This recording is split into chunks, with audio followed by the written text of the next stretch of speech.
may sahod na nga pala ako kay Meta, so ibibigay ko yun lahat sa inyo ha. Hindi na ako magtitira muna sa sarili ko. So lahat ng sinahod ko, yung first salary ko, sobrang happy ko kasi.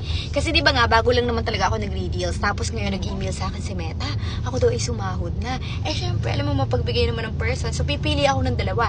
Paghahatian nyo, dalawa lang kasi para Mima, hindi tayo masyadong lumiit yung halaga. So ibibigay ko sa inyo lahat ng salary ko. Papakita ko sa inyo kung magkano yung nakuha ko kay Meta at para alam nyo, tsaka para ano, walang, baka sabihin nyo may daya ang nangyayari. So, para makita nyo talaga yung resibo and para makita nyo talaga kung magkano yung matatanggap ng dalawang tao. Hati sila doon, Mima Bells ko. So, bibigay ko muna siya sa mga loyal supporters ko. Ito yung nakuha ko kay Meta. First salary ko to and then sa inyo na lahat.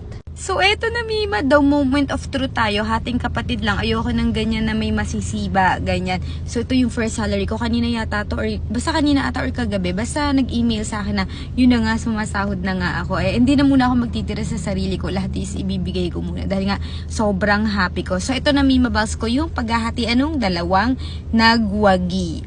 Ayan, Mima. 1 and, ito pala yung total. Ang total ay 1 and 20 US dollar, Mima. So, ayun, Mima Bells ko. Ayan, thank you so much, Mima. So, bali, pipili muna ako ng dalawang loyal supporters. So, thank you, Mima. Nakakatawa.